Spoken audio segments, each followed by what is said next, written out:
One question that of course we have been asking ourselves is what is the relationship of the domestic space with the city? And the other is what is the connection vice versa, that is what is the connection that the city has with its inhabitants and with its dwellings.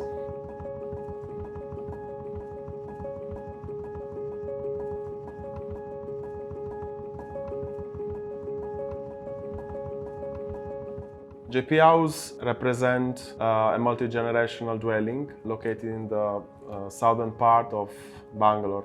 And the challenge was to work on a very tight and compact site with a quite interesting, quite challenging brief.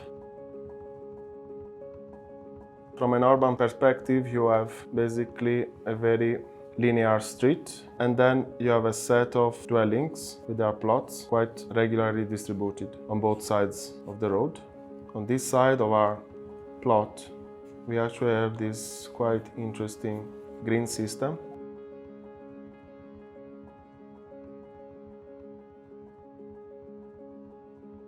The very first discussion that we had with the client was quite open to interpretations in terms of design, but in terms of the program of the house was in fact very clear and at the same time, of course, quite ambitious because of the compactness of the site. So the idea was to have the ground floor occupied by one generation, so the mother and the grandmother of the client. And then first and second floor would have been occupied by client's family. She's an artist and she's an illustrator. The other very interesting aspect that was incorporated from the beginning in the design was to have optimization of natural light. And because of the proximity with the street, to have the choice to filter the sound. And then, like a puzzle, try to incorporate in the front all the living, the daytime activities, and in the back, which is facing basically this urban park, all the nighttime activities. So the plan develops starting from the relationship between the street and the green system in the back. Of course, the front would have had the car park and the back would have had the bedtime area.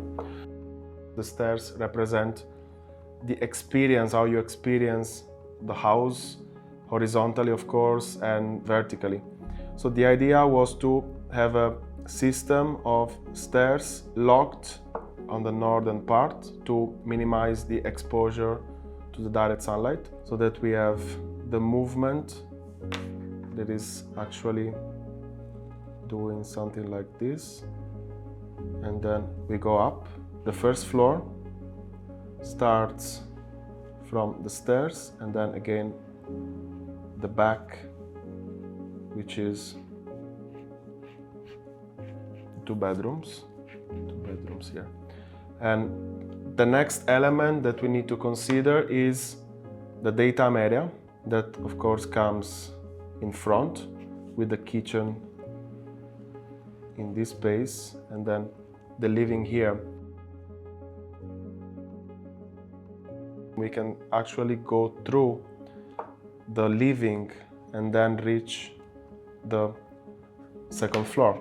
The stairs becomes a kind of sculptural element that can frame the double high living. We can separate, having the art studio in the back in direct connection with the green space, and then this area can be occupied by a flexible room, another flexible guest room here, and at the same time locate all the services on one particular area of the house. We want to maximize the natural ventilation as well as the cross ventilation.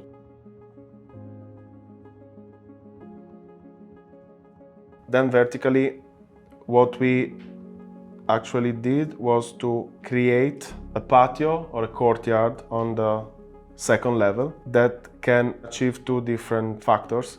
One is, of course, because of the sun path, so from east to west, to channel the light through this courtyard and then bring it inside this space. The site condition and in relation with the site regulations. So was such that you basically need to leave some setback all around the plot. Following strictly these rules, we sort of considered in reality the house as almost like a row house. So treating this side and this side, assuming that not much light would have come through, instead of producing horizontal windows, they would have, of course, impacted the privacy because of the proximity. We decided to go vertically. The front facade and the back, because of the context, they act in a completely different way. The idea is to completely puncture those walls with sliding windows, completely openable. And then comes the next aspect of the brief, which was maintaining good level of privacy and security. So the metal facade acts as a filigree or as a filigrana, which means that the materiality is so light and the texture is so porous that because of the sunlight throughout the day, so it becomes very light skin. So during the day, it acts as a more opaque, and then during the night, the effect completely transforms. Creates a sort of landmark within the street, and at the same time, because of different layers of security, so from the metal screen to the curtains to the glass, so everything can completely blocked or it can become more or less porous. So the same system we have adopted for the other side of the house facing the park, especially for the kids' room. So it's a combination of a technical solution developed as a part of the architectural language of the house. So the front facade is split into two different planes, and through the street, the perception of the screen can vary based on the position within the street and because of the light. And so we have tilted these two elements to create this variation. Each of these planes is connected, of course, with the floors that are on the first, second, and the terrace. These floors are metal elements that are locked and connected with the RCC structures that is actually exposed in the front as part of the material language that we have decided to use. And then you have on one side a slightly more opaque parts that reflects the inner part of the house. And then you have on the other side the living with a double eye space that is completely open in terms of windows, and then you can open the metal element in the front and completely engage with the urban context, with the street, and close the metal facade, and that helps you to disengage with the street.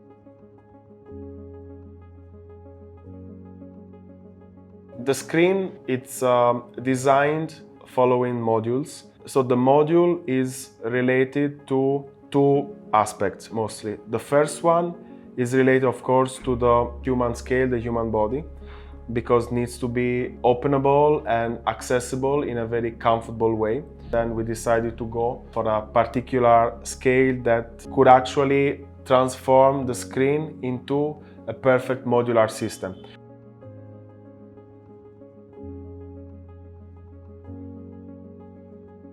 So the idea behind the color comes from the condition, so this beautiful blue sky that is clear in the back of the house, and the other is a sort of very light, very gentle connection, the Mediterranean Sea, that is actually where I'm from.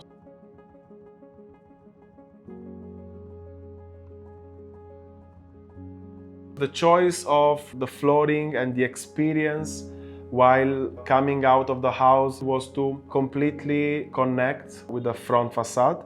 Hence, there is also thanks to the client that was very intrigued by the idea of having almost like a transparent flooring that floats above their property and almost into the street.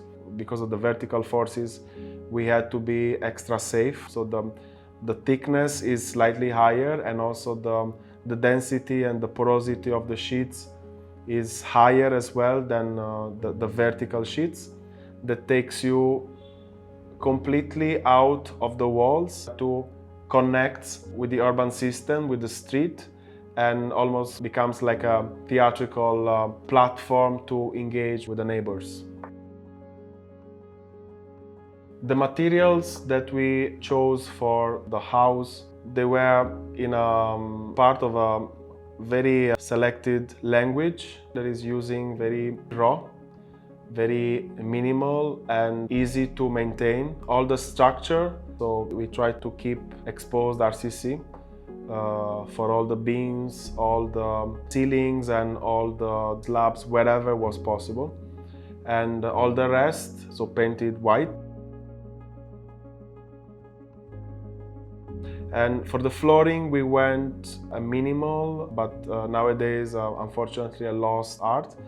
There is cement oxide. We opted for a color that should have been neutral in order to create a dialogue with the furniture and maybe with accent coming from the soft furnishing. And then we have another quite important architectural element, that is stairs that are taking the inhabitants from the first floor to the second floor. So we opted for this teal. It's almost a reference to the screen, but I would say that the tones are more towards blue-green. And then all the metal elements of the house, from the parapet to skylights, for example, they are all light gray. We gave the choice to the client, because of this very neutral palette, to actually populate the house with more bright colors. So JP House represents a sort of negotiation between domesticity and the city. To us, the screen and of course the design and the layout of the house does that somehow. We love the idea that although the budget was quite tight, we could achieve such an interesting and in a way quite luxurious feeling. That is the scope, according to us, of architecture and design.